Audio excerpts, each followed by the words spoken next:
take up your cross, if you take up your cross, you can't say that I lied. say that I lied. There's always a chance. You could be crucified. Crucified. Yeah. If you take up your cross, you could be crucified. You could be crucified. If you take up your cross,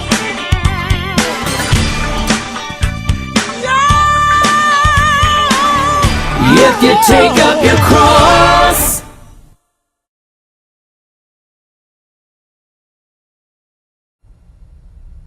Hey everybody, Justin Ryan here, and I've got Marsha Stevens-Pino with me, and we are on week 3 of our Webisode Wednesday. And you know, I think that there is not a time in any of our lives when we, come out, especially if we came from a church background, that you just don't feel like you belong. I know, especially coming from an outside perspective, they already don't think we belong anyway. Yeah. Because we don't fit into their view of society, but especially to be able to believe the same thing that they do, I think they don't think that we have the right to do that as well. Something like that, yeah. And so it's kind of hard, and so that's what this week's topic is about today. Well, I kind of had an interesting experience, and again, I'm going to call this person Dr. Smith. But Dr. Smith has a doctorate in theology and teaches theology to students, in a college kind of setting. And I'm trying not to, give away too much of his identity. But anyway, he started out writing me kind of upset because he felt that me being on the internet and saying the things I did was sort of encouraging his daughter to be gay. And so as we began to write, and he so you recruited her, right? and I missed the toaster oven, but anyway, I think that he didn't really expect an answer at first, and so we had a long conversation back and forth on email, and he had even had me Skype and speak to his class of theology students, and he said, I'm not sure if I'm going to get in trouble. I said, what's the worst thing they're going to say about you? He hangs out with sinners? I think they said that about Jesus. Yeah. Okay. Anyway, so he took a chance, and he did, and it was actually really good. I mean, the students had, I talked a little bit, but the students had questions that were very thought-provoking, really good.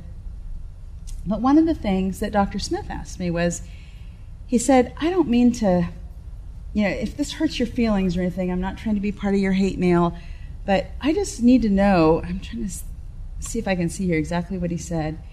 He said, I'd like to ask if you still wrestle with the question of homosexuality.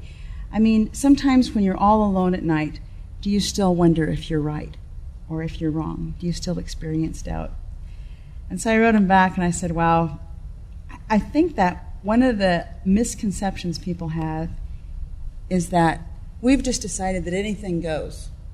And we can do whatever we want to. Is like Paul said, we sin that grace may abound. And that's not true. So I wrote him back and I said, in point of fact, I really don't ever question the homosexuality stuff anymore. God certainly has my permission to strike me straight. But as I think I've said, I rather suspect that God got it right the first time. God could make me left-handed. God could make me 5'2". God could give me blue eyes. But I kind of think that really what God made was a 5'9", right-handed, green-eyed lesbian. And God has my permission to do whatever God wants to in my life. Isn't there a song about that? Yeah. I know, it sounds like a Flying Purple People Eater, right? Yeah, something like that. But anyway, so I went on to tell him, I'll tell you that I have a great deal more anguish about my impatience, about my prejudices, my haughtiness, my superiority, my lack of sensitivity, my failure to be gentle with people. I have a lot of problems with my gluttony, my food addiction. When I sit down and eat 2 donuts, I am perfectly aware that that is not God's plan for my life and my health and my body. I'm not saying that that's always bad, but for me, I just know that, in my family, people have died of strokes and everything. I know that it's not right for me. And how nice for me that I have a socially acceptable addiction, But it could be cocaine. It would still be the same thing. Right. It's just whether I'm doing what I know God really expects of me. So anyway, I went on to say the whole impatience thing. Golly, when I think of the way I drive around a clunky driver, or get all uppity with some consumer support person who doesn't understand English well enough to deal with my problem, or who isn't smart enough to fix it fast enough for me, I cringe. I don't cuss or scream. My sins are far better honed, more insidious than that. I wrote them, I just make people feel worthless or stupid at their jobs. I remember a poem I learned as a kid, and I don't remember where it came from. So no doubt somebody can look it up on the internet and tell me. But the poem goes like this. When Jesus came to Golgotha, they nailed him to a tree. They drove great nails through hands and feet and made a Calvary. They crowned him with a crown of thorns. Red were his wounds and deep, for those were crude and cruel days, and human flesh was cheap. When Jesus came to Birmingham, they only passed him by. They never touched a hair of him. They only let him die. For men had grown more tender now. They would not give him pain. They only just walked down the street and left him in the rain. The crowds went home and left the street without a soul to see. And Jesus knelt against a wall and begged for Calvary.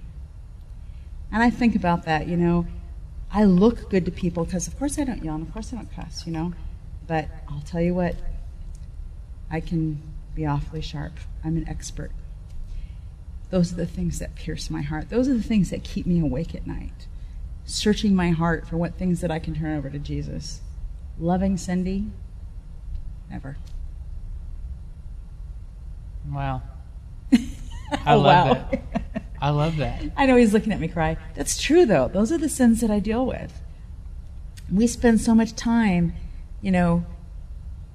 tilting at windmills about whether it's okay that we be gay. What about if it's okay that we be impatient? What about if it's okay that we be unkind? What about if it's okay that we belittle people or talk behind somebody's back? Like, those are the things we could actually be working on. We don't need to look those up in the Greek, probably, right? Mm-hmm. I love this because it gives people another side of you, and I love that. And in the last 10 years in knowing you, and just knowing what I see from you on stage and what I see off from stage, it's what